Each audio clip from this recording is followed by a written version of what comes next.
नमो नमः प्रिय छात्रगण। मैं कंचन नारखेड़े संस्कृत अध्यापिका आप सभी का इस संस्कृत तासिका में स्वागत करती हूँ। प्रिय छात्रों, आज हम कक्षा 8वीं रुचिरा भाग 3 के एकादशः पाठः सावित्रीबाई फुले इस पाठ का द्वितीय भाग पढ़ेंगे। छात्रगण, सावित्रीबाई फुले इस पाठ के प्रथम वीडियो में हमने देखा कि सावित्रीबाई का विवाह महात्मा ज्योतिबा फुले के साथ हुआ। उसके बाद उन्होंने अपनी पढ़ाई पूर्ण की और 1848 में उन्होंने पुणे नगर में महात्मा ज्योतिबा फुले के साथ बालिकाओं के लिए महाराष्ट्र प्रदेश का पहला विद्यालय प्रारंभ किया। उसके बाद उन्होंने 1851 में अस्पृश्य समाज के अपमानित समुदाय की बालिकाओं के लिए दूसरा विद्यालय प्रारंभ किया। उन्होंने अपना जीवन इन्हीं कार्यों के लिए समर्पित कर दिया। और भी कई कार्य उन्होंने किए हैं जो हम इस पाठ के द्वितीय भाग में पढ़ेंगे। तो देखते हैं सावित्रीबाई फुले इस पाठ का द्वितीय भाग। सामाजिक कुरीतिनां सावित्री मुखरम विरोधम अकरोत। मुखरम अर्थात प्रबलता से उन्होंने विरोध किया। सावित्री ने सामाजिक कुरीतियों का प्रबल विरोध किया। कुरीतियाँ अर्थात समाज की बुरी परंपराएं। विधवानां शिरोमुंडनस्य निराकरणाय सा साक्षात् नापितैः मिलिता। विधवाओं के शीर को मुंडने की प्रथा को समाज से दूर करने के लिए, निराकरण अर्थात दूर करने के लिए, सा साक्षात वह खुद नापितैः मिलिता। नापितैः अर्थात नाइयों को जा मिली। फलतः केचन नापिताः अस्यां रूढ़ौ सहभागिताम् अत्यजन्। इसका फल यह मिला कि कुछ नाइयों ने, नापिताः अर्थात नाइये, कुछ नाइयों ने अस्यां रूढ़ौ इस रिवाज का त्याग कर दिया, अर्थात इस परंपरा में, इस रूढ़ी में सहभागी होने से इनकार कर दिया, उसका त्याग कर दिया।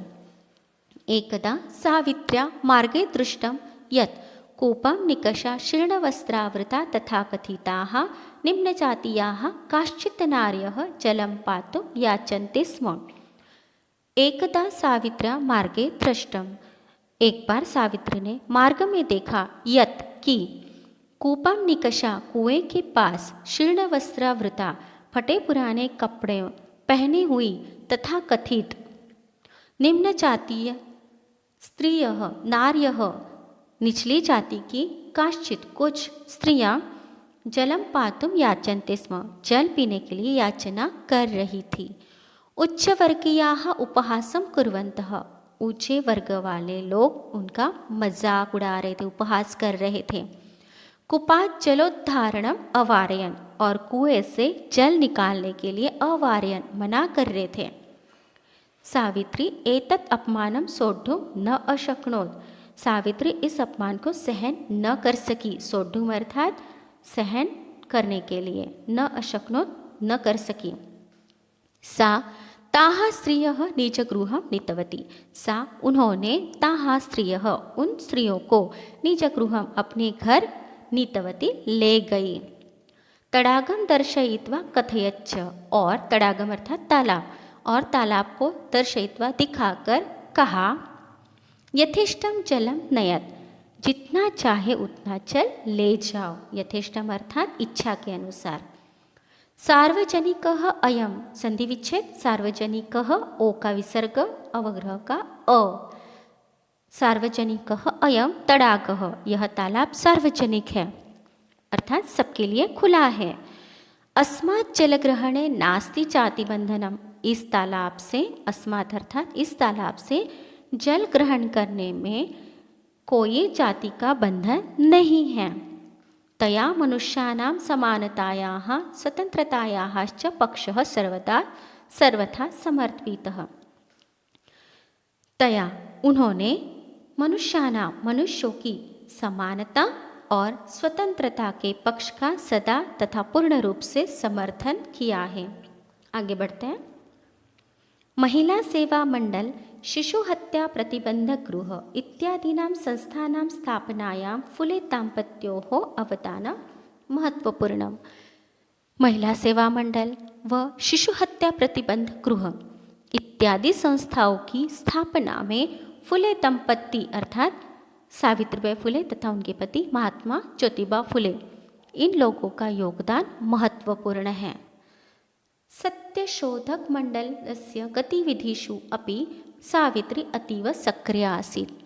सत्यशोधक मंडल की गतिविधियों में भी सावित्री अत्यधिक सक्रिय थी अर्थात एक्टिव थी।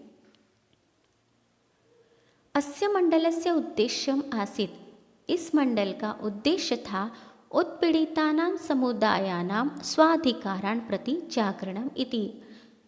क्या था इनका उद्देश्य? तो सताए गए पीड़ित समुदाय के लोगों को अपने अधिकारों के प्रति जागृत करना, उनका यहाँ जागरण करना ज़रूरी था, क्योंकि लोग जितना अशिक्षित थे उतना ही उनको ज़्यादा पीड़ित किया जाता था। आगे बढ़ते हैं। सावित्री अनेकाः संस्थाः प्रशासन कौशलेन संचालितवती। सावित्री ने अनेक संस्थाओं को प्रशासन कौशल के द्वारा चलाया है। उनका एडमिनिस्ट्रेशन स्किल बहुत ही बेहतर था। इस कारणवश उन्होंने अनेकों संस्थाओं को बेहतर तरीके से चलाया है। दुर्भिक्ष काले प्लेग काले च सा पीड़ित जनानाम अश्रांतम अविरतम च सेवाम अकरोत्। दुर्भिक्ष काले अर्थात अकाल के समय पर तथा प्लेग काले प्लेग इस रोग के समय पर सा उन्होंने पीड़ित जनानाम अश्रांत पीड़ित लोगों की बिना थके और अविरतम अर्थात निरंतर बिना रुके सेवा की सहायता सामग्री व्यवस्थायै सर्वथा प्रयासम अकरोत्। सहायता सामग्री की व्यवस्था के लिए, देखिए चतुर्थी विभक्ति व्यवस्थायै व्यवस्था के लिए उन्होंने सर्वथा पूर्ण रूप से प्रयासम अकरोत् प्रयत्न किया। आगे बढ़ते हैं। महारोग प्रसार काले सेवारता सा स्वयं असाध्य रोगेण ग्रस्ता 1897 तमे ख्रीष्टाब्दे निधनम गता। क्या कहें कि महारोग के प्रसार काल के समय पर सेवारता सा सेवा में लगी हुई वह स्वयं खुद असाध्य रोग से ग्रस्त होकर 1897 में मृत्यु को प्राप्त हो गई। देखिए सेवा करते करते ही आखिर में उनका मृत्यु हो गया।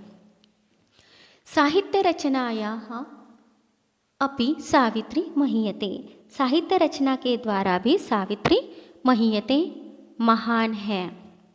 तस्याः काव्य संकलन द्वयं वर्तते। उनके 2 काव्य संकलन हैं। कौन से हैं? तो काव्य फुले सुबोध रत्नाकर, काव्य फुले तथा सुबोध रत्नाकर इत्यादि। भारत देशे महिलोत्थानस्य गहनावबोधाय सावित्री महोदयायाः जीवनचरित्रम् अवश्यम अवधेतव्यम्। भारत देशे महिलाओं की उन्नति को, महिलाओं की प्रगति के लिए अगर गहराई से समझने के लिए सावित्री महोदयायाः जीवनचरितम, सावित्री महोदया के जीवन चरित्र का अवश्य ही अवधेतव्यम अध्ययन करना चाहिए। अगर हमें भारत देश की महिलाओं की प्रगति के बारे में जानना है तो हमें सावित्रीबाई महोदय का जीवन चरित्र अवश्य ही पढ़ना चाहिए। तो प्रिय छात्रों, यहाँ हमने सावित्रीबाई फुले यह पाठ पूर्ण किया है। आप भी अवश्य सावित्रीबाई महोदया के जीवन के बारे में और जानकारी एकत्रित करें और अपने पास संकलित करें। प्रिय छात्रों, पाठ का ध्यान से वाचन करें तथा समझें। पुनर्मिलामः। धन्यवादः।